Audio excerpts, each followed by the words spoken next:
Boa tarde, gente. Meu Deus do céu, mas que loucura, hein? E aí, Falcone?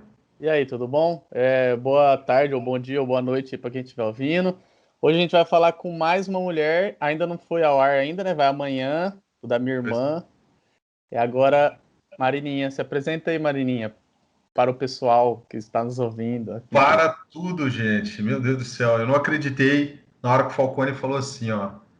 Marina, tô por gravar. Aí eu falei assim, não, você tá brincando. Ele falou, é sério. Eu falei, então vamos para cima. Isso aqui é uma É. raridade. Ah, Nunca é? vi isso aqui, minha primeira vez. Ih, olha lá. Tem que sair da Então, zona de conforto e fazer é, aquilo que a gente não está acostumado. isso aí. Tá O certo. que vocês querem saber? Então, nós queremos saber o seguinte, antes de virar Marina, qual que é o nome de casado agora, gente? Eu esqueci o sobrenome de casado. Não mudei Você meu não, nome, não. você não mudou o nome? Ah, Não, lá, tá vendo? Ó? Aí Hum, já é a primeira informação aí, ó. já temos não uma quis informação mudar meu quente. nome. Já temos uma informação quente. Eita. Continuo Marina Correia de Matos mesmo. Eu ia Ia falar dar que. muito trabalho a gente Hum, mudar documento. Eu tinha acabado de tirar o visto também dos Estados Unidos, eu falei, não quero mexer nisso. Ainda brinquei com ele, se fosse um Biage, olha! Olha um só. nome Você chique, viu como é assim, que eu ela vai? mudava, Ela mas chega não com quero. ousadia. Ela chega com ousadia. Mas foi mais porque, É. para ter que mudar todos os documentos, aí eu não quis. Eu perguntei para ele se ele ficaria chateado com isso. Ele falou que não, então Não falei, muda então não vou nada, na mudar, verdade. não. Quero ficar Exato. Marina Corrêa de Matos. Tá certo, tá certo. Mas conta um pouco pra gente da sua trajetória. Você é filha de quem? Filha de pescador. Tem irmãos? Não. A gente conhece, mas considere como se nós não conhecêssemos, né? Certo. Então, eu tenho 30 anos, fiz esse ano. Eu sou formada em publicidade e propaganda. Na verdade, eu fiz um ano de jornalismo, né? Nossa. Eu entrei na faculdade de jornalismo, né? Aí eu fiz um ano. No final do primeiro ano, assim, eu não sei se eu não estava gostando da turma, se eu não estava gostando do curso. Sempre gostei de escrever, sempre achava que essa era a área. E aí, nesse primeiro ano, não estava feliz. Tipo, eu ia para a faculdade bem chateada e sofri muito com a mudança, assim, com decidir pela mudança, né? Sim. Eu tinha feito um ano, quem pagava a faculdade era eu. Então, você ter pagado um ano e abandonar era um negócio meio difícil para mim. Eu tinha pensado em mudar para administração na época, mas não estava certa disso.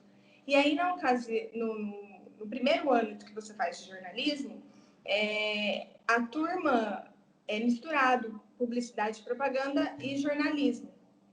Algumas matérias só que a gente faz diferente, mas eram poucas, que aí dividia a turma.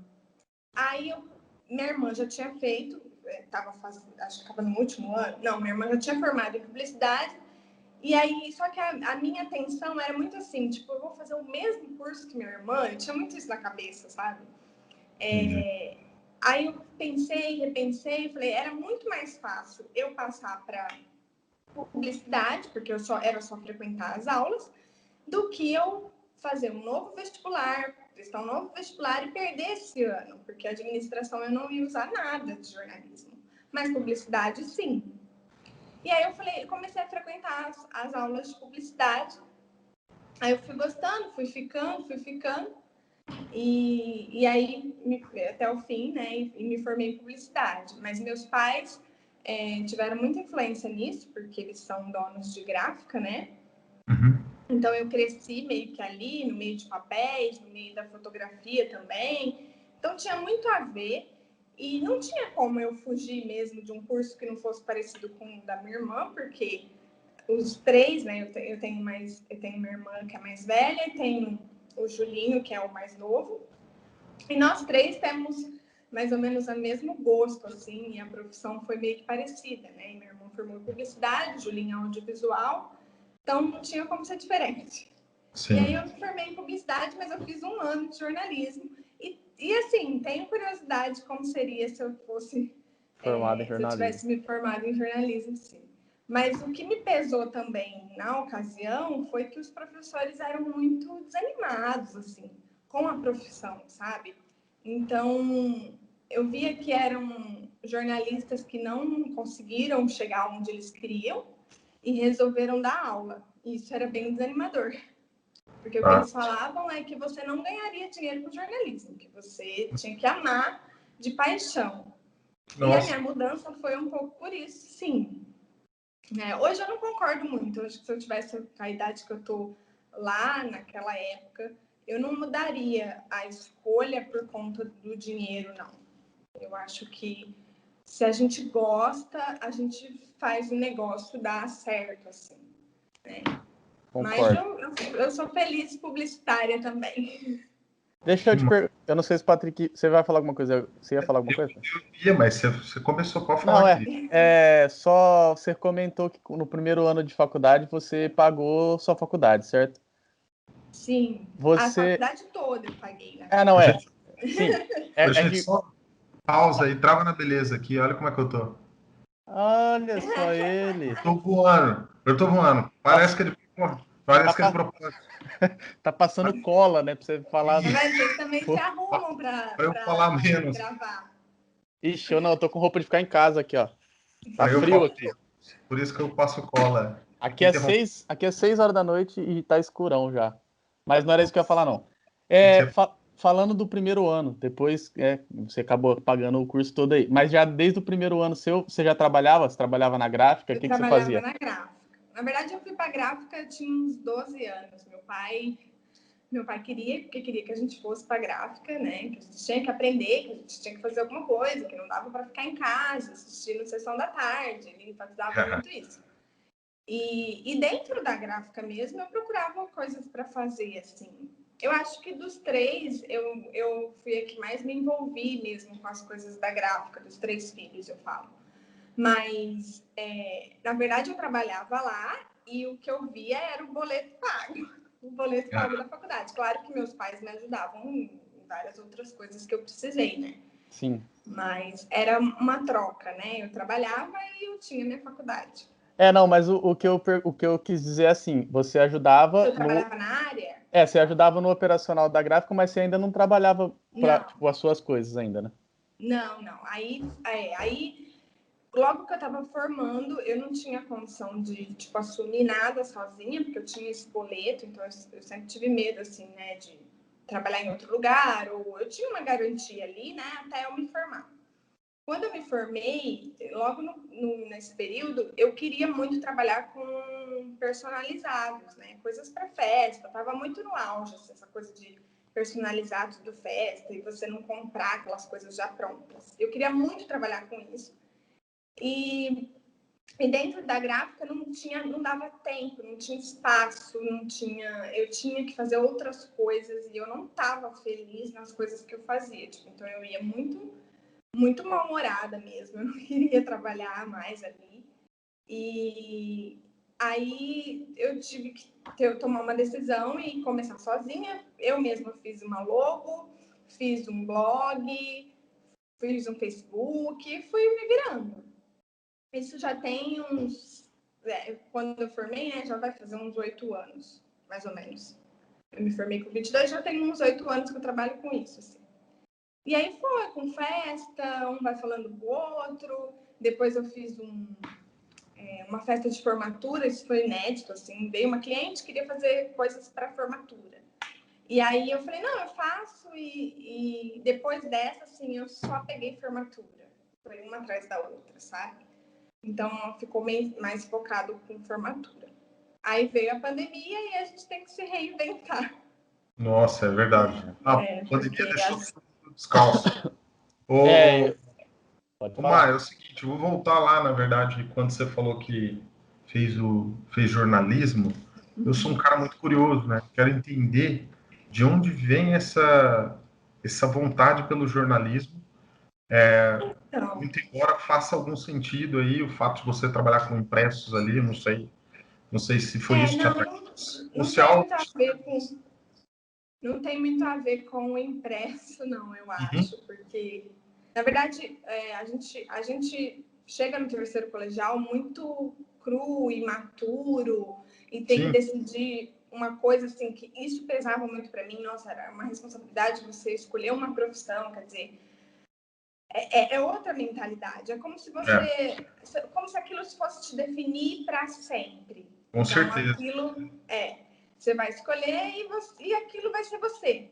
E não é bem assim, né? Depois, ao longo da vida, você vai vendo que tantas pessoas se formaram em uma coisa e hoje são outra, uma série Exatamente. de coisas assim. Mas na época eu não sabia o que eu queria, não sabia mesmo. E aí minha mãe falava assim: ai, Marina, você gosta tanto de conversar, você gosta tanto de contar, e eu sempre fui muito detalhista, né? Eu até fui melhorando isso, porque eu sou casada com o André, que não é nada detalhista, que não tem paciência para muita coisa. Olha o Então, ele me André. reduzia o assunto antes na minha cabeça para conseguir contar. Então, ela falava: você é muito detalhista, você gosta de conversar, e eu acho que você tem que fazer jornalismo. E aí eu fiquei com aquilo na cabeça. Então isso foi meio Uma que uma ideia, uma sugestão. sugestão da sua mãe mesmo. É, Tá. ao mesmo tempo, a gente quando pensa em jornalista, a gente pensa na frente da televisão, um repórter, alguma coisa assim, É, né? E eu não me via fazendo isso. sim. Mas dentro da faculdade, a gente via várias outras vertentes, né, do jornalismo. Né, Aham. redator e uma série de outras coisas. E eu fui gostando da ideia, né? Fui pesquisando sobre a profissão. E aí eu comecei a frequentar as aulas de redação, os reforços na escola, para ver se era aquilo mesmo, né? Se era isso. E eu comecei a gostar de escrever. Então, eu acho que talvez se eu tivesse formado em jornalismo, talvez eu ficaria mais para essa parte da escrita. E aí, como eu gostava de escrever, como eu gostava de contar a história, com detalhes, né? E eu sempre fui muito interessada. Então, alguém vem conversar comigo, até hoje, assim, eu quero saber detalhes, eu quero saber todos os detalhes. Uhum. Então, minha mãe falou: você tem que ser jornalista. E eu pus isso na minha cabeça. Falei: então eu vou prestar jornalismo. E aí eu prestei o vestibular, né, para a faculdade pública, mas não tem jornalismo em Ribeirão, né? Eu ia ter que morar fora. E aí, conversando com o professor do cursinho, eu falei: olha, a faculdade de jornalismo, o que você acha, né? Tem particulares aqui, tem. Ele falou: olha, vai muito da sua do talento, do seu. Não contava muito O acho que hoje curso. é assim também, né? Vai muito daquilo que você faz, do seu talento, da sua experiência no jornalismo. Então, eu acho que você pode ficar por aqui. Aí eu não gostava muito de estudar, essa ideia de ter que ficar fazendo cursinho. Falei: não, Sim. eu quero começar a faculdade logo. E aí eu comecei e fui fazer particular mesmo. Mas Ah, aí, no legal. meio do caminho, aconteceu tudo isso que eu contei para vocês. Show. Mas eu acho que isso acontece com todo mundo. Não sei se o Falcone também foi assim. O meu Mas, caso, você jogou para mim aí, já vou não, já. falar. Então fala, depois eu falo. Não, só falando dessa parte de faculdade. O meu caso foi foi bem parecido com o que a Marina falou. Em primeiro lugar, eu acho que na época eu não teria capacidade de entrar em nenhum lugar de engenharia público, essa é a verdade. Mas eu Ah, também nunca pensei em fazer fora de Ribeirão por conta que eu acho que assim, financeiramente falando, se eu pagasse a faculdade em Ribeirão e trabalhasse e eu fosse morar fora para fazer faculdade pública, eu ia gastar mais dinheiro fazendo faculdade pública, entendeu? Sim, era o meu caso. Aí eu desde sempre, assim, eu já pus na cabeça que eu queria fazer em Ribeirão mesmo. E aí não tem engenharia em Ribeirão. Então, É lógico que as universidades públicas, elas têm laboratórios, elas têm um outro tipo de estrutura, assim, que talvez te impulsione mais rápido para o mercado de trabalho. Mas, questão de currículo também, eu acho que ainda pesa um pouco minha pé, né? dependendo do lugar, eu acho que eles preferem. Mas no meu caso, como eu falei, quando eu tinha optado por engenharia, eu acho que valia mais a pena eu ter experiência, que aí no caso eu fazia estágio junto Sim. do que a faculdade em si. Então acho que para mim foi isso. Para você foi como, o Patrick, sua área? Mas você escolheu mesmo engenharia por quê mesmo, cara? Cara, então, na minha cabeça, eu sempre gostei muito de matemática na escola. Eu gostava muito de matemática e de desenhar. Ah, tá. Aí eu sempre pensei muito ou em arquitetura ou em engenharia civil. E aí Certo. eu fiz engenharia porque eu achei que tinha muita matemática, mas aí depois, quando eu entrei, eu gostava Era, muito. Na verdade, sim, eu gostava muito de número, certo? certo. Aí quando eu cheguei na engenharia, o povo começou a fazer conta com letra. E aí já fiquei Nossa. bravo. Ah, mas isso Eu acontece. gosto de número, não gosto de letra. Começou a fazer conta com letra, não tinha nada a ver para mim. Sim. Mas Mas a arquitetura era uma outra faculdade que eu pensei muito, sabe? A arquitetura? arquitetura eu Talvez, acho muito massa. não teria tudo a ver, assim, era um desejo meu, assim. Talvez se eu tivesse alguém na área, porque é muito mais fácil você escolher uma profissão, Sim, desde que você goste, tendo alguém da família, né? com É Sim. certeza. muito mais fácil você seguir, é muito mais fácil. Você já tem Tudo que eu fiz fiz tipo na minha uma ideia de uma profissão, carreira, né? Sim. tudo que eu fiz na minha profissão, assim, deu muito certo, porque eu tinha meio caminho andado, eu tinha, né, toda uma estrutura para fazer, uma gráfica ali, então tudo que eu inventava não precisava correr atrás de uma gráfica, eu tinha ali, né? Sim. Então, é muito mais fácil. Sim. Mas a arquitetura era um grande desejo meu também. Gosto A muito. arquitetura até, como eu falei no começo, vai sair nossa conversa que a gente gravou com a minha irmã. Ela contou pra gente. A arquitetura, por fim, ela nem é. Não sei se é todas as áreas, assim, mas ela nem é considerada tanta de exatas, assim, que é mais da parte. Tem muita história Humana. da arte, você precisa ter muitas referências, né? Hum. É E muito legal. ela falou essas coisas aí, eu também fiquei surpreendido mesmo aí. Galera, vai sair amanhã, Falcone? Amanhã, né? Amanhã, hoje a gente tá gravando aqui na quinta, aliás, na segunda, para ir na sexta-feira, né? Esse da Marina. E aí o da Isso, minha irmã sai amanhã, sai terça-feira. amanhã. Isso, aí a gente conta isso daí. Eu acho que a minha experiência foi um pouco parecida com o da Marina, um pouco do Falcone aí, também com relação às surpresas da área, porque foi mais ou menos o seguinte: na época que eu estava nessa fase de escolher alguma coisa para fazer, e eu não sabia muito bem, com 18 anos já, e 18 anos já. Enfim, Um garoto, uns. né? Faz Hã? tempo já, hein? Faz tempo, 18 anos faz Cara, tempo. isso daí tem pelo menos uns 42 anos atrás. Aí o que aconteceu? Escolheram para mim praticamente a minha profissão, porque foi o seguinte, eu adorava, na verdade eu mexia com computador por hobby, porque eu era muito curioso e gostava. Estão te ligando aí, Marininha. Vou te ligando. Não, desliguei. Aí é o seguinte, aí uma mulher de onde eu trabalhava, né, do lugar onde eu trabalhava, falou assim, por que você não trabalha com computador? Porque, pô, você manda tão bem e tal. Eu era de curioso, que eu resolvia os problemas de lá, né? Eles tinham problemas, eu ia lá e resolvia. Aí eu falei, isso aí não é para mim não sei o quê. Estava indo atrás de outra faculdade, não tinha nada a ver com essa área que eu acabei escolhendo, ou que me escolheu.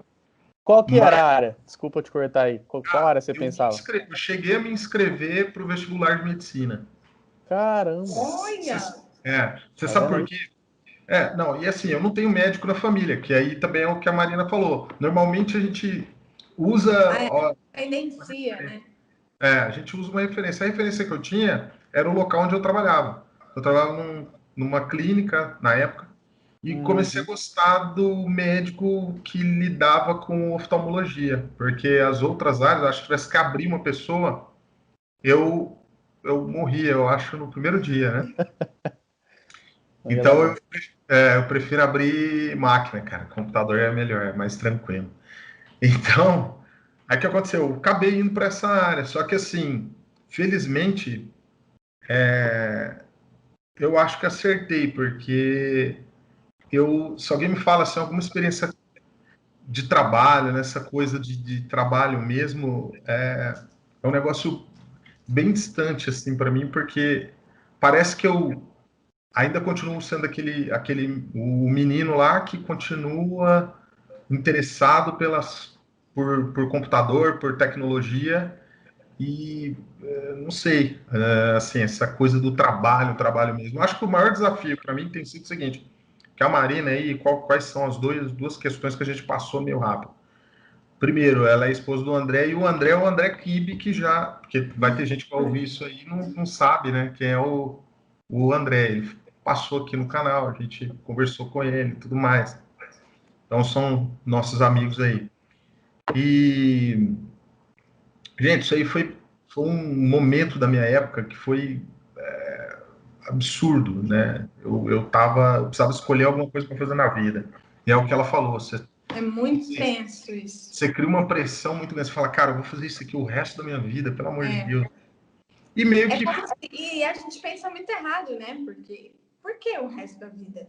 Quem que determinou isso? Que a gente tem que... E outra, ó, para ser bem sincera, eu acabei de fazer 30 anos e assim, foi assim, o aniversário mais difícil. E juntou a pandemia também. Nossa, a pandemia mexeu com nossas emoções. Então, fazer 30 anos na pandemia foi muito difícil. Foi complicado? Mas eu comecei a me questionar das minhas escolhas, né? Se essas escolhas, como teria sido se eu tivesse escolhido uma profissão que não tinha nada a ver com o que meus pais fizessem? Sei lá, se eu fosse médica, se eu fosse dentista, se eu fosse advogada. Eu fiquei me questionando isso, mas assim, é loucura da gente fazer isso, sabe? Porque eu comecei a achar que aquilo que eu escolhi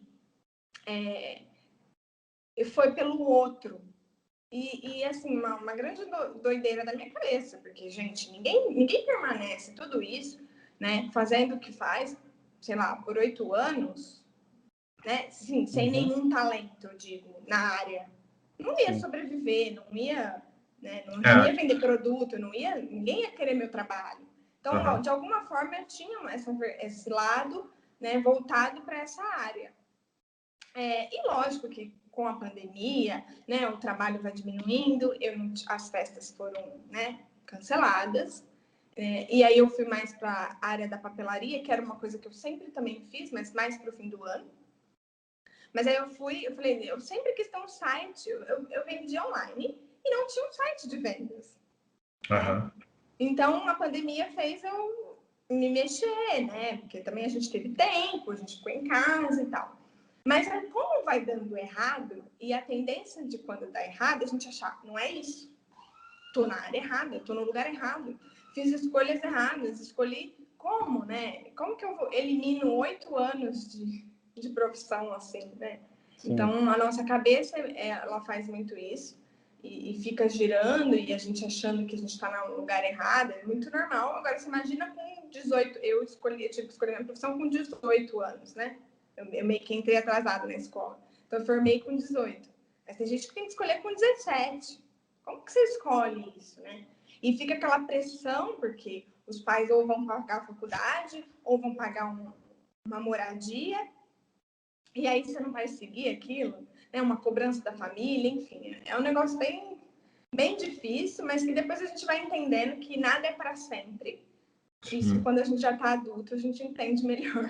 Eu ia fazer uma piadinha daquelas que você gosta, Patrick. Eu ia falar assim, com menos de 18 a gente não pode nem dirigir, né, o carro. Como é que a gente vai dirigir nossa vida, né, cara? Não, mas é verdade.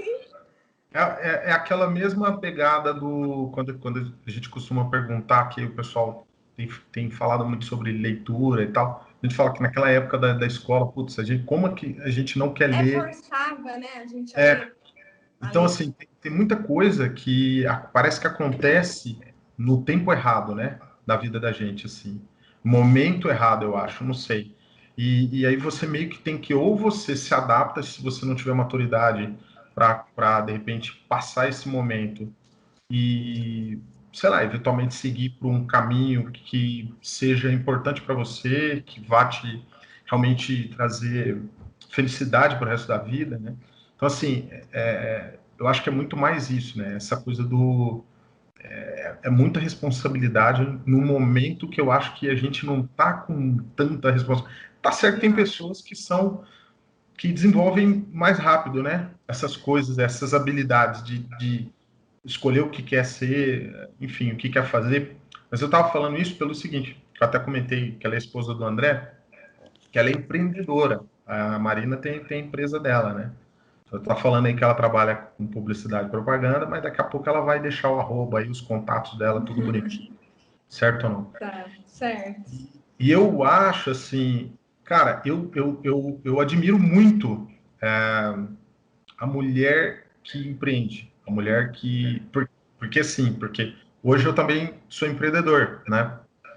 Então eu sei o quanto que é difícil você empreender. E eu imagino para a mulher, deve ser muito mais difícil ainda, principalmente por todas as questões sociais e todas as, né, os problemas que a gente vive aí no mundo, no nosso país, a gente sabe muito bem.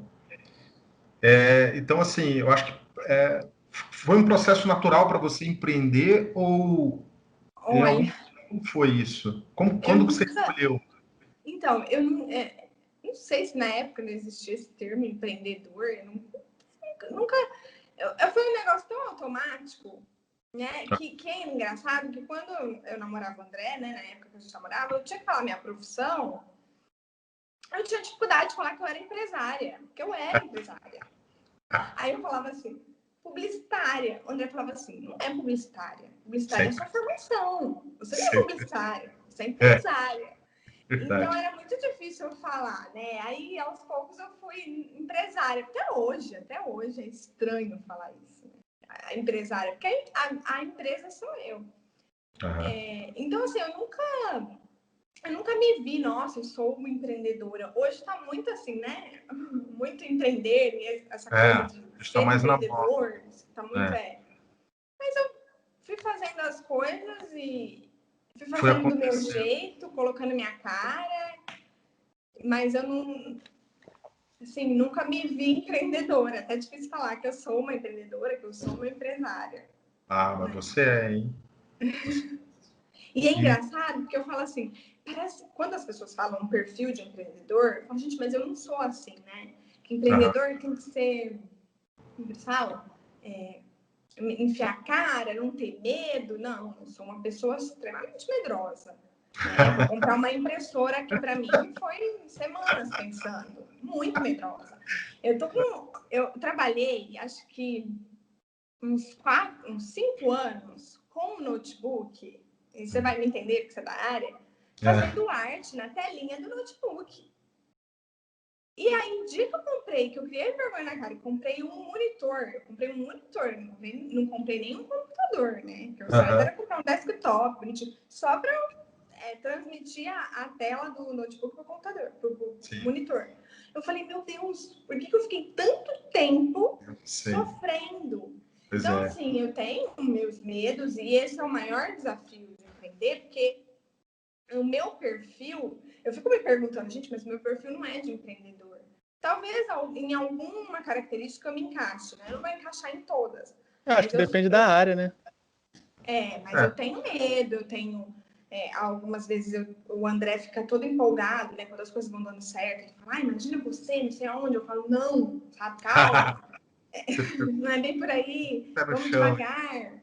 Não sei, se eu tivesse mais coragem, né? Se eu já estava lá onde eu sonho estar, mas eu vou sonhando devagar, entendeu? Talvez eu tivesse que ser uma empreendedora um pouco mais... Mas eu não sou, não. Eu tenho muito medo e esse é o maior desafio, né? Você investir... Porque investir naquilo que você faz, você não sabe se vai dar certo, né? E você tem que correr esse risco e saber que você vai correr esse risco. E o risco sempre me deu medo. Então, sei lá, o maior desafio é isso, é entender que eu tenho que me arriscar e não ter medo. Você se considera criativa, Marininha? Então, hoje eu aprendi um termo que a gente é sempre criativo, né? Eu sou católica, então eu tenho minha fé em Deus. Então, se o Criador, se nós somos filhos do Criador, que criou o mundo do nada, porque só Ele criou o mundo, só Ele criou algo do nada. Foi o mundo, né? Assim é a minha fé. Se nós somos filhos do Criador, nós somos todos criativos na sua maneira de ser. Ninguém criou algo do nada, que não foi Deus. Sempre veio de alguma referência que você teve, de alguma coisa que você viu, né? E a gente entende criatividade como inventar algo extraordinário que ninguém nunca fez, né? Inventar roda, inventar lâmpada. E não é isso. Isso eu aprendi hoje. Eu falei, nossa, então eu sou uma pessoa criativa. Eu achava que eu era criativa às vezes. E, para mim, ser criativo é você colocar um pouco do seu modo, do seu jeito, em algo que talvez já existe. Isso também é criatividade. Então, por exemplo, hoje eu vendo agenda. Um monte de gente vende agenda. Mas a minha criatividade é colocar o meu jeito, a minha forma de entregar a agenda. Aí eu fiquei pensando, eu respondi que eu era às vezes criativa, então eu acho que eu sou criativa. Não, com Falou certeza. bonito. Nessa ótica. Eu achei, na verdade, que você ia responder que aí você achava que não era, mas você falou bonito. Eu ia entrar nessa parte aí de... Talvez se eu não tivesse lido isso hoje, eu ia te responder que acho que não. Mas é que... por essa ótica, sim. É que coincidiu óbvio. De ser hoje. Eu sabia que você tinha lido sobre isso hoje, mas eu acho, até então, como eu falei, você falou muito bonito sobre, mas eu acho que a maioria das pessoas que tipo, são criativas, né, que como você acabou de falar, e todo mundo mas até então eu pensava assim, eu acho que a maioria das pessoas que são criativas não se consideram criativas, né? Acha que não, sei lá. Sim, porque talvez seja tão comum, né? E é estranho, porque que nem eu contei para vocês que eu fiz meu site na quarentena. Né? E aí eu demorei, gente, o site já estava pronto. E eu não punha no ar. Toda vez que eu pensava em pôr no ar, aquilo me dava um frio na barriga. Eu falava assim, não, Olha o medo aí, não tá bom, ainda não tá bom. Aí o André olhava o site, eu mandava pra minha família, todo mundo falava, mas que não tá bom? Tá dando pra ver tudo, tá tudo lindo. A gente sempre acha que não tá legal, né? Porque a gente acostuma também, né? Que a gente faz. Hoje, por exemplo, se eu fizer uma logo, amanhã eu já não tô gostando mais dela, entendeu? Então, é meio que também um trabalho de parceria com o cliente. Só que fazer para o cliente é muito mais fácil do que fazer pra gente. Né? Então, eu fiz meu site lá, montei minhas artes, e eu não queria pôr no ar de jeito nenhum. Primeiro, por causa do medo, né? A gente tem muito medo de dar errado, de ninguém entrar, de ninguém comprar. Como se eu colocasse no ar e entrar, tipo, 100 mil pessoas e todo mundo ia comprar e eu não ia dar conta. Isso não acontece. Né? É muito devagar. Então, é um pouco meio que de orgulho da gente não fracassar, entendeu? Não querer fracassar. Sim. E aí o André sempre fala, Marina, grandes empreendedores, muitas pessoas, elas fracassaram para estar onde elas estão. Né? Então, coloca esse trem no ar logo. Põe esse negócio no ar que você já está atrasada. E o tempo todo achando que não estava bom. Então, assim, quem é criativo, quem faz as coisas, nunca vai achar que tá bom. No final a gente repete de novo, mas fala seu site aí já para quem estiver ouvindo e quiser. O meu site é meu nome, né? www.marinamatos.com.br. E o Instagram... Ficou fácil. O Instagram é Marina Matos Design Criativo. Design Criativo. Mas é o seguinte, você está falando de medo, né? Então, a gente tem muito medo, né? Eu também tenho um monte de medo, acho que o Falcone também deve ter um monte de medo. Nossa. Eu tenho uma frase na minha cabeça, que eu não sei se eu li em algum lugar, mas é assim, ó. O medo, gente, ele é o maior ladrão de sonhos que existe. Sim. O maior ladrão de sonhos. Esse negócio fica comigo o tempo todo, então sempre que dá um medinho, eu fico pensando assim, cara, quanto eu quero isso? Que eu realmente... E aí, isso aí me ajuda bastante a, sei lá, tentar ir além do que eu normalmente iria, né? E aí, você estava falando aí do André, cara. Você falou do André, foi de propósito isso? Falcone, a gente não precisa falar que não foi de propósito, mas vamos falar para a galera achar que foi de propósito. Foi de propósito que ele deixou para você falar do casamento, relacionamento, dessa coisa aí. Ele deixou para mim? Porque a mulher é mais sensível, né? A mulher tem toda uma coisa que vai, né? vai enriquecer essa conversa sem dúvida nenhuma. Mas conta pra gente como é que você conheceu o André. Eu achei que ele foi ousado em deixar eu falar, né? Não, é porque, Nada. ó, mais de uma vez você citou o André, e eu gostei disso, e eu fico prestando muita atenção nisso, porque me parece ser uma relação de muita parceria, de muita cumplicidade. Para ele estar te ajudando nas suas coisas e É que tal. dentro do meu empreendedorismo, ele Uhum. esteve em todo momento, né? Porque eu Ah, é? namorei ele 7 anos. Legal. Né? E eu comecei a namorar ele assim que eu me formei. Então, no decorrer da minha profissão, ele me acompanhou, assim, a entrega do meu TCC. E ele foi a pessoa que segurava as pontas, segura até hoje nos meus membros. Então, ele é uma pessoa que me Poxa, põe meio para frente, que me puxa, né? E é engraçado que o André ele tem zero perfil empreendedor, eu acho. Né? Assim, ele é servidor público, então tá. é outra ideia. Né? É, O servidor público tem horário para entrar, horário para sair, ele tem o salário sim. dele todo mês. Eu já não tenho. Você tem que Então correr eu atrás. vivo essa angústia. Sim. Se você não sabe quanto você vai ganhar no mês que vem. Mas, ao mesmo tempo, ele é o equilíbrio aqui, entendeu? Tem que ter uma pessoa mais calma, centrada, que não tem tanto medo, né? Sim. Que tem um salário fixo, porque isso, assim, veio a pandemia mesmo. Né? Ele segurou todas as pontas aqui, e isso mexeu muito comigo, muito. Né? Porque a gente tem muito esse lado, e a mulher dessa geração, a gente que trabalha, a gente que está sempre à frente de tudo, a gente não Independente. está acostumada a depender. Sim. Né? E eu acho assim, que é uma grande bobagem, porque quando a gente casa, quando eu casei, era engraçado que eu ia na esquina da padaria, um absurdo que eu vou falar, mas eu fazia isso. Eu ia na esquina da padaria comprar um requeijão, eu anotava que eu comprei o requeijão. Aí quando ele ia comprar não sei o quê, aí tinha planilha, tinha Excel, eu falava, não é casamento. Eu fazia isso, né? Eu juntava tudo na geladeira, assim. Isso não é casamento, né? Se a gente é né? Não tem mais isso é meu, isso é seu. Né? E ele, o André, sempre foi uma pessoa muito mal aberta, né? Ele adora presentear, ele nunca foi muito de ficar segurando, assim. Ele acha que a gente tem que abençoar as pessoas, que a gente tem que o dinheiro é para a gente, é um meio, a gente não pode fazer ele dominar a gente, né? E por ter esse trabalho que a gente nunca tem uma estabilidade, eu sempre vivi muito assim, né? Segurinha, preocupada e tal. Eu casei e fui fazendo essa divisão. Eu pus a gasolina. Ai, você pôs a gasolina e tal. Eu falava, não vai dar certo isso. Né?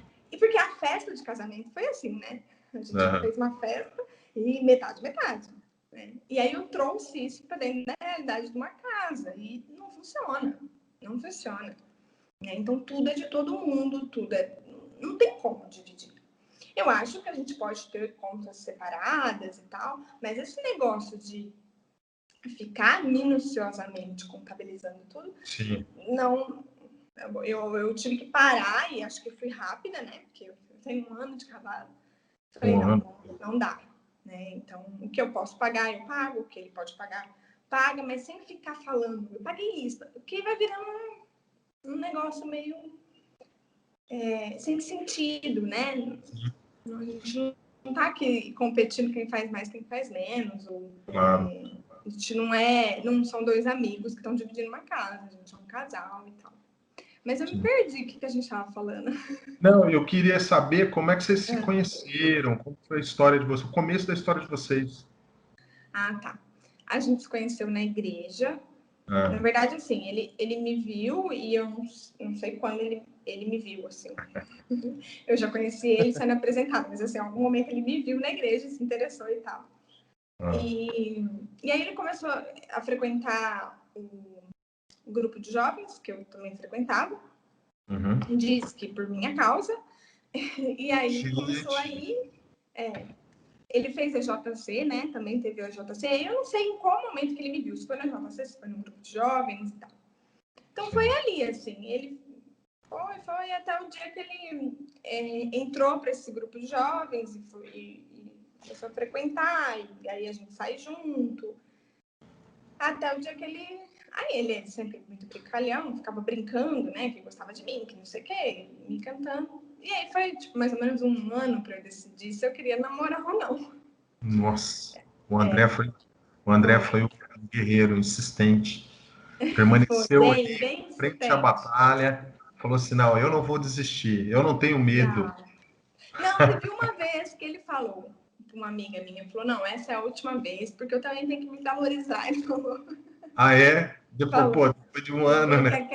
Que aquela que foi a última, né? Que aí eu aceitei. Foi a que deu certo. Deu certo. Olha lá, tá vendo, ó? Aí, ó. Foi até o momento certo. A gente não pode desistir, Falcone. Tem que ir até o fim. E aí eu decidi que eu ia namorar. Ainda que eu disse sim, eu ainda ficava... não sei se eu quero. Aí o dia que ele foi, que eu resolvi levar ele para minha família conhecer, né? Meu pai e minha mãe, oficializar isso. Meu pai perguntou para ele se a gente estava... Você tá namorando minha filha? Ele falou, né? Aí o André respondeu assim, acho melhor você perguntar para ela. Cara, olha só. Porque eu não sabia se eu queria, a hora eu falava pra ele, não, a gente tá namorando. Não, eu acho que a gente tá se conhecendo, a gente não tá namorando ainda. Ele foi meu primeiro namorado, né? Então eu não sabia o que era namorar. E ele deve tava velha pra isso. Ele deve ter ficado com medo de falar que tava namorando e descobrir que tava namorando sozinho, né? Porque se você dissesse que não, pronto. Ia ficar chatão. E aí, depois foi o meu primeiro namorado. E depois disso a gente ficou 7 anos juntos. Nunca largamos. Nunca tivemos um episódio de não estou solteira. Não, nunca tivemos isso. E aí, no dia 24 de agosto do ano passado, que foi o mesmo dia que a gente começou a namorar. A gente começou a namorar no dia 24 de agosto de 2012. E aí, 24 de agosto de 2019, a gente resolveu casar. Quer dizer, resolveu casar, ele pediu casamento em 2000. Não vou lembrar. 2017, Natal de 2017. E aí vocês marcaram pro... Ele me pediu um casamento, eu não esperava, porque eu sempre falei pra ele que eu não queria ficar noiva, né? Isso ele sabia. E ele fala até hoje que a minha reação não foi das melhores. Cara, eu não esperava por aquilo, né? E aí... Mas o anel não serviu. Foi nossa cara, assim. O anel não serviu. Eu coloquei o anel no lugar errado, né? Coloquei o anel no dedo do meu. Hoje eu ainda uso ele. Coloquei o anel no dedo do meio. Ele fala, mas ainda não é aí. Eu falei, gente, mas não serviu o anel. Eu fui falar pro menino que tudo bem, anel eu uso em qualquer dedo. Esquenta a cabeça. O importante é o sim, né? Ajustou o anel e tudo bonitinho. Ficou tudo bonitinho. Aí veio todo aquele processo, aquela fantasia do casamento, que é a festa, que é maravilhoso, né? E são os preparativos, que é a coisa mais maravilhosa do mundo. E era muito meu sonho. Meu sonho era realmente casar na igreja, com festa. Eu tinha muito esse sonho, assim. E aí ele embarcou. Talvez nem sei se era o sonho dele, assim, sabe? André gosta muito de festa. Mas ele era zero empolgação com a festa, assim. Tudo foi deixando na minha mão. Mas é que eu acho que isso... na verdade, eu acho que depende muito, porque eu acho que até quem gosta muito, como você falou, eu acho que às vezes tem pessoa que não gosta dessa parte de organizar, ou tô enganado? Não. E é engraçado que, assim, algumas coisas ele não queria ir. Então tá bom, não precisa ir. Aí teve um dia que eu falei assim no grupo da família, olha, a gente vai... amanhã é a escolha dos docinhos. E ele não sei onde ele tava, se ele tava em São Paulo, não sei. Aí ele fez assim, ele ia chegar no outro dia. Aí ele falou assim, mandou no particular, nossa, mas os docinhos, você nem me avisa? Aí eu falei assim, olha, eu preciso saber. Eu falei, calma, os docinhos vão vir pra casa, a gente vai escolher os docinhos aqui, a gente não vai escolher lá com a moça e tudo. Mas você precisa me falar em quais etapas você quer participar, porque é muito chato. Aí tá. Então tá, vamos escolher os docinhos. Abriu a caixa, era muito docinho. Era sério, um negócio pra você fazer 3 dias. Vamos escolher docinho. Ele, no terceiro docinho, ele já fez assim, não aguento mais, escolhe você. Oi, tá vendo? Não, vai escolher Não, docinho. é tudo igual. É tudo igual, escolhe você. Escolher Escolhe o mais docinho barato, ele fez. deve ser uma tortura mesmo, eu sei lá. Por mim é tudo brigadeiro. Faz tudo brigadeiro. Mas é aí que começa a tal da convivência, entendeu? É aí que você começa a entender que nem tudo ele vai se envolver. Claro. Né? E às vezes você vai ficar chateada, porque, por exemplo, a gente tem um banheiro aqui que no final de semana a gente estava arrumando. Para ele é uma bobagem. Eu quis uma luz, não sei aonde. O banheiro tinha uma luz. Acendia e dava para usar o banheiro. Mas eu queria uma luz, não sei aonde. E para ele é uma bobagem. E aí a gente tem que ficar, eu entendendo que para ele é bobagem, porque a gente não pode querer que o homem queira a mesma, né? Tenha os mesmos gostos e mesmo foco das coisas que a gente. Mas na organização da festa de casamento, você já vai treinando isso. Já vai, já é um preparo, né? Um preparo. Foco é uma coisa da trocadilha, a gente faz. Eu acho que eu cheguei a perguntar pro Kibe, mas ele não entrou tanto no assunto. Eu não sei se você pode entrar um pouco mais no assunto. Não acelera as coisas. Não vou acelerar. Como você falou agora há pouco, aí, vocês acabaram de casar e aí já pegaram logo uma quarentena em casa aí de praticamente o dia inteiro juntos, vários dias. Você acha que quais foram os pontos positivos e os negativos disso daí, assim, porque eu acho que assim, óbvio que provavelmente você vai falar, né, que a convivência muito assim, provavelmente pode ter acontecido várias briguinhas, mas o lado bom também é que eu acho que vocês viveram, acho que muitas experiências em pouco tempo, então acho que também isso acaba sendo bom, talvez, sei lá. Eu costumo brincar que casal que sobreviveu à pandemia não tem nenhuma outra desculpa para fazer dar errado agora, porque foi muito difícil, assim. Quando eu casei, ninguém me avisou que logo no ano depois eu teria que... Ninguém casa para ficar 24 horas junto. Ninguém casa. Né? E tem uma frase que eu gosto, que eu brinco muito, e algumas pessoas até assustam quando eu falo isso, mas o André super concorda, que é: o bom de estar casado é que você nunca está sozinho. E o ruim de estar casado é que você nunca está sozinho. Exato. Então, assim, eu falo, casamento é muito bom. Eu não me vejo mais em outra vida, voltando para casa dos meus pais, e nem morando sozinha, né? Eu não nasci para ser sozinha.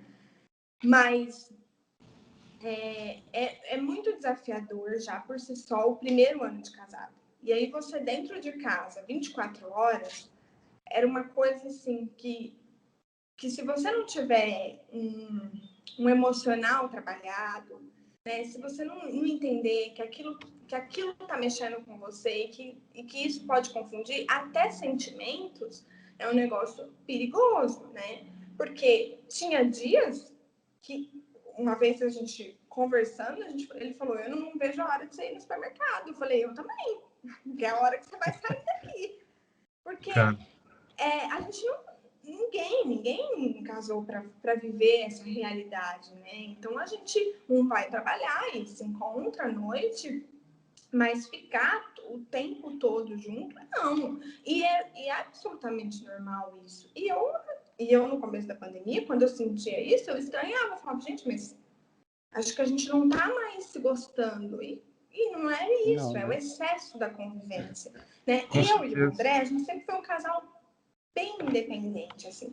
Às vezes eu vejo casais que se ligam, né, na hora do almoço, à noite, para falar boa noite. A gente nunca teve isso. Não tô falando que isso é o certo ou que isso é não, é a realidade de vocês e a nossa dinâmica, né? Sim. A nossa dinâmica era essa. Não tinha essa coisa de ficar ligando e tal. A gente nunca gostou muito de telefone, essas coisas assim. Então a gente não tinha isso. E amar ele, filho único, né? Tinha o quarto dele, as coisas dele, tudo dele, né? Então ele quer ter o momento dele sozinho. né? Então, tipo assim, às vezes quando eu saio para ele é maravilhoso. E aí, vice-versa, a gente também quer ficar aqui sozinho, né? Eu lembro quando ele estava trabalhando, ele fazia plantão. E aí eu falava, nossa, eu vou casar, eu vou ficar, vai ter noite que eu vou ficar sozinha, né? Eu vou assistir o que eu quiser na televisão, vou fazer o que eu quiser. E aí logo ele mudou o jeito, a forma dele de trabalhar, que não é mais plantão. Então eu e ele, a gente convive muito bem com isso de ficar sozinho, né? Porque a gente não precisa estar sempre junto, grudado. Cada um tem a sua individualidade. E na pandemia não dava para ter essa individualidade, estava tudo misturado, né? Então foi muito difícil, mas ao mesmo tempo, a forma como a gente levou isso, a forma como a gente encarou isso, com muita conversa, com muito parar e falar, olha, do jeito que a gente está, a gente não se vê por mais tempo, vamos tentar ajustar, foi o que, assim, o que fez a gente realmente ficar. E eu acho que é o segredo para, não só na pandemia, para o casamento, assim, vai parar e falar, assim não tá dando. Vamos mudar a nossa forma de conversar, de conviver, né? Eu recebi uma dica muito boa que é você... Porque quando você namora, você faz isso, né? Cada um vai para tua casa e aí você se encontra em algum momento para curtir, para passear. Sim. Quando você casa, é aquele batidão. Então, se você não pegar um dia para sair daquilo, né, e fazer uma coisa diferente, eu acho que fica muito difícil. E aí a gente, depois que a pandemia deu uma tranquilizada, a gente foi fazer uma viagem só os dois, né? E eu acho que tem que fazer isso mais vezes, mesmo sem pandemia, porque eu acho que é o segredo, assim, do relacionamento dar certo, né? Muita conversa e um pouco de pausa, né? Porque senão fica duas pessoas que dividem a casa, dividem os dias e não é um casal, não é? São parceiros, né? Isso que você falou aí com relação à convivência, eu acho que todo mundo experimentou de uma forma, né?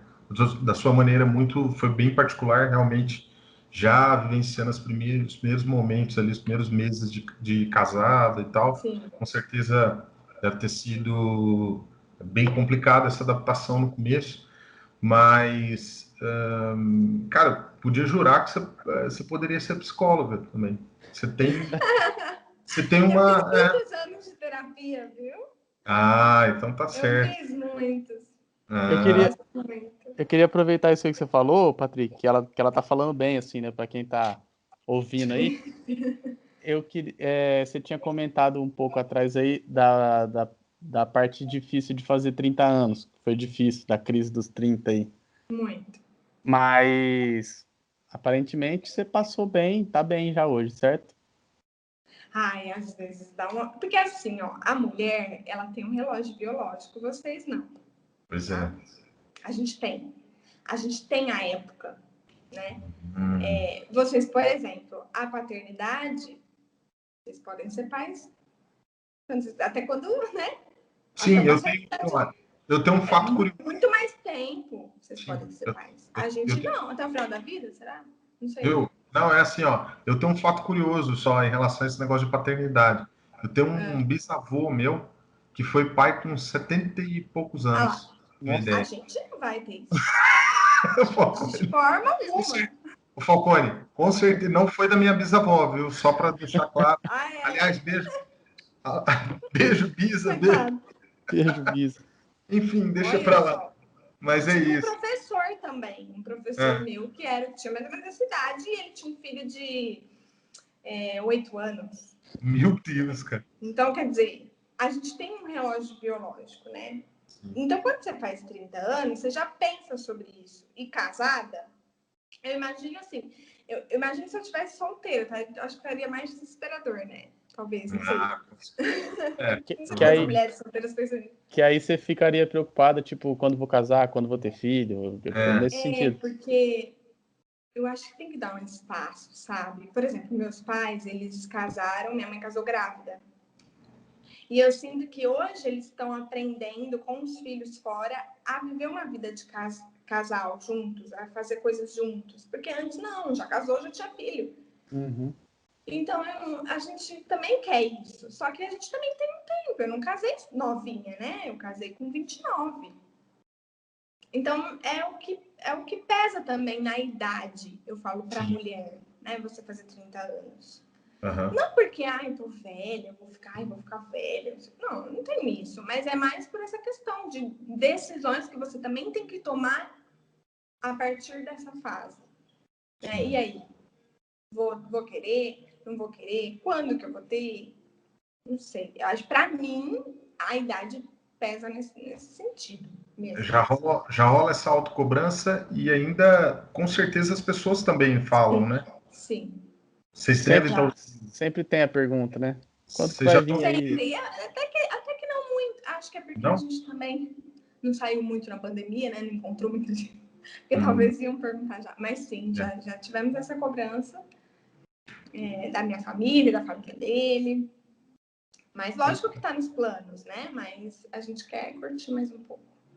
Falcone, eu tô pensando em ser pai com 60. O que você acha? Cara, eu acho ruim. Visão. Ô, já pensou? Imagina Vai deixar o filho aí. Não, a criança quando tá sei lá, com 15 anos, eu tô com 70 e pouco. Então. A criança querendo correr, você tem que pegar um Uber pra correr, pra brincar com ela. Não, mas, cara, nem agora com 30 e... Eu não vou revelar minha idade aqui. Mas você sabe que tudo isso é uma pressão, né? É outra pressão da sociedade, né? Que é essa coisa do filho. Não que não seja um sonho meu, mas a idade, tá muito velha, não sei o quê. Eu acho que a gente tem que entender em cada fase aquilo que cabe, né? Hoje não cabe um filho aqui. Hoje eu tô trabalhando, por exemplo, num quarto que seria de um filho, hoje é meu escritório. Como é que seria essa dinâmica? Então, E deixa eu te perguntar uma coisa em relação a isso aí da família cobrar. O Julinho também, se tudo der certo aí, a gente quer conversar com ele aqui também, para ele contar bastante com a gente. Mas já falando para quem não conhece, o seu irmão mais novo, no caso, ele teve filho recentemente. Verdade. E isso aumentou a pressão para vocês ou tipo deu uma aliviada por já ter uma criança? Eu acho que aliviou. Alivia, né, velho? Olha só. Mas meu pai olha pra mim e fala: ai, Marina, vai, dá mais um pra nós ano que vem. Olha aí, velho. Avô é fogo, cara. Porque avô não Mas tá ele nem. tá feliz com o neto. Uai, avô é isso aí, né? Avô só. Olha, olha, eu vou te contar, é tudo igual. Minha mãe tá com 50 netos lá. Mas se não tiver o meu. Então, lá. Não, e às vezes você não tem noção. É porque, assim, claro, para mulher, né, falando sério, para mulher com certeza tem esse fator genético que você falou. Genético? É genético? Não é genético, né? Relógio biológico. Biológico. Não, acho que não é genético, não. Da biologia mesmo. Biológico. Usei a palavra errada. Isso. Para mulher, com certeza, tem um peso já, né, que é natural. Agora, por exemplo, no meu caso, nós somos em 4 irmãos, né? Somos em 4. Os meus 3 irmãos mais novos, eu sou mais velho. Os mais novos, todos têm filho. Então, a minha avó, de 78, ela inclusive usa o fator idade dela para me cobrar. Lá. Meu pai também. Eu acho que eu não vou ver seus filhos nascer. Ela fala desse jeito para mim. E já logo tosse em seguida, né? Tipo assim, já tô debilitada. Mas deixa ela comigo. E ela fica fazendo essa pressão, cara. Porque, nossa, quando que você vai ter filho? Eu não vou. Será que eu não vou conhecer meus netos? Ela é assim. E tem um monte lá, viu? Não é por falta de bisneto. Não tá satisfeito. Não, tem que ter o do Patrick. Assim mesmo. E pro meu pai, é diferente também uma filha, né? Eu acho que a filha, quando gravida, deve ser diferente do filho quando vai ser pai, né? Eu acho. Com certeza. Então, para ele vai ser. Mas, gente, curte esse daí, né? Eu sempre quis ser tia antes de ser mãe. Tô adorando minha versão de tia.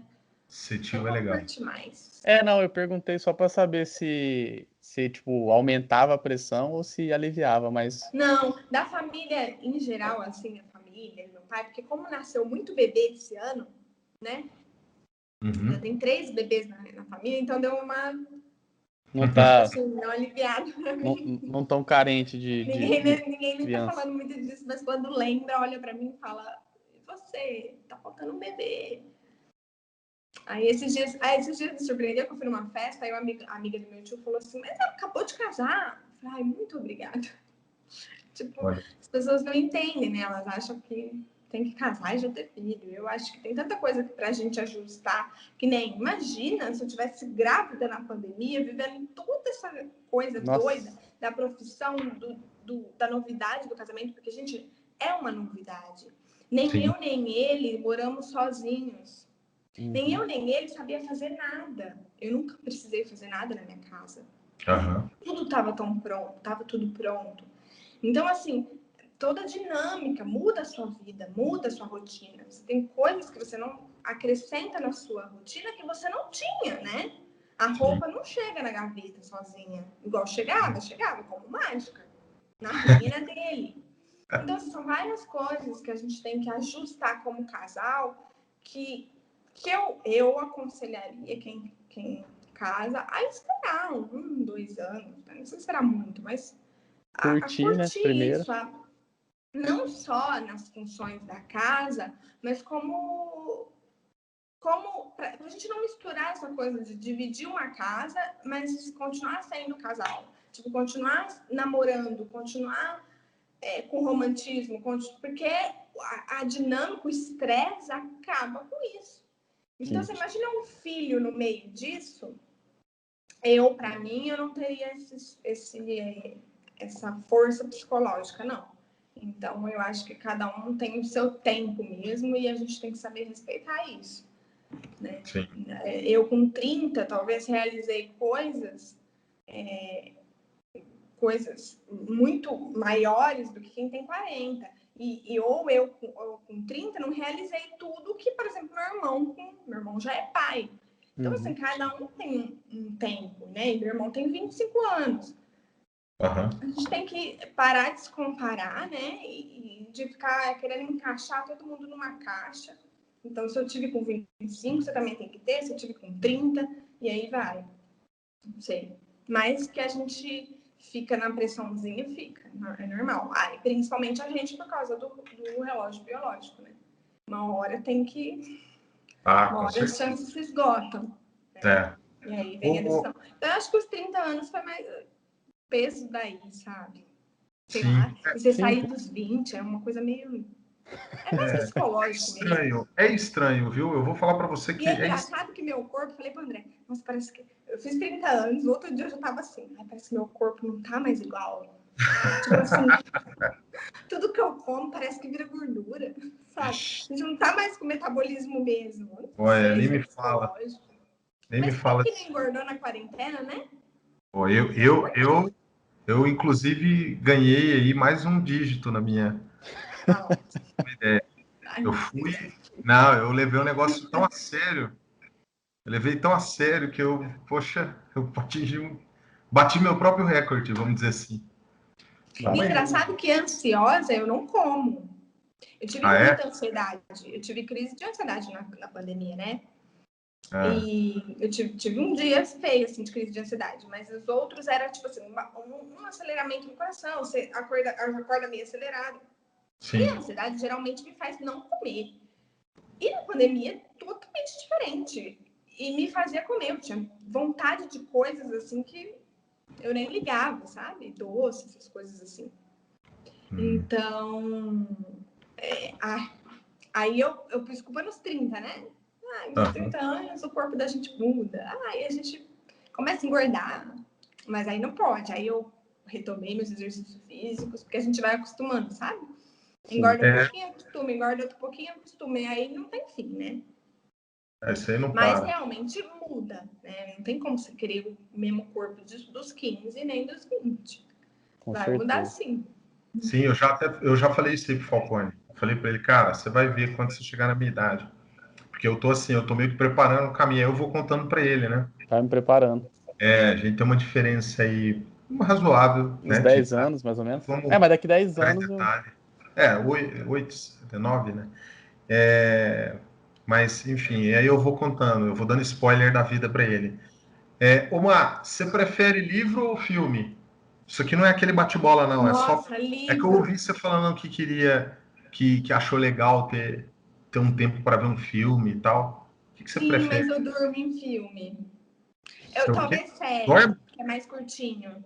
Série que tem 40 minutos, assim, eu consigo. Ah, Filme, assim, tem que ser depois, assim, à tarde.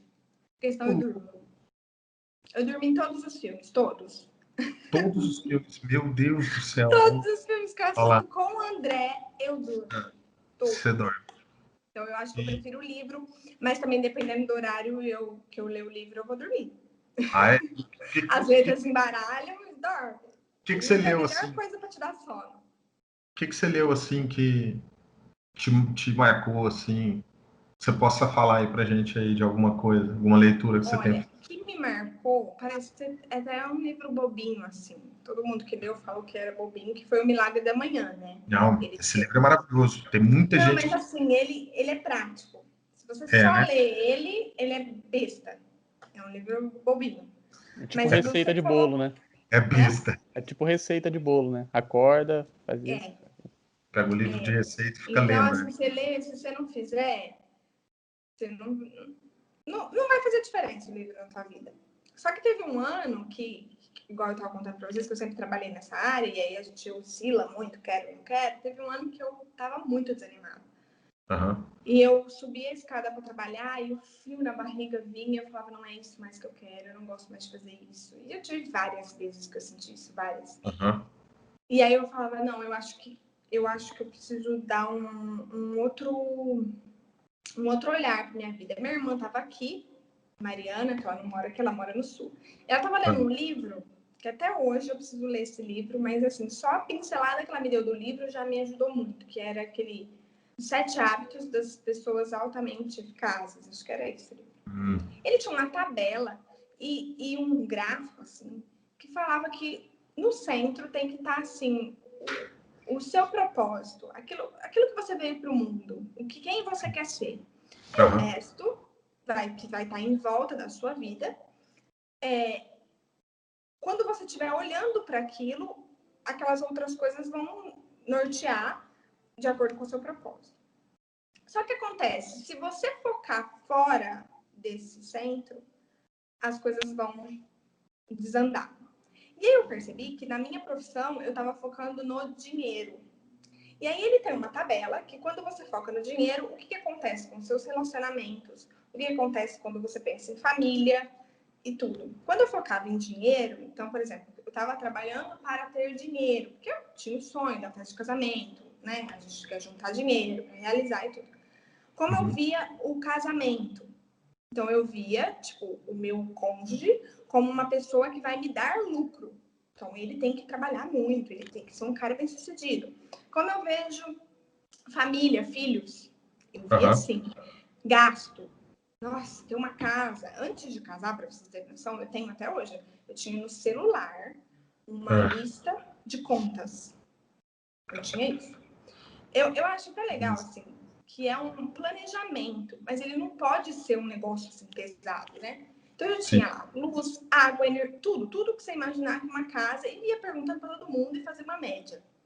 Para saber se eu e ele daria conta de uma casa. Então, meu foco sempre foi essa relação muito com o dinheiro.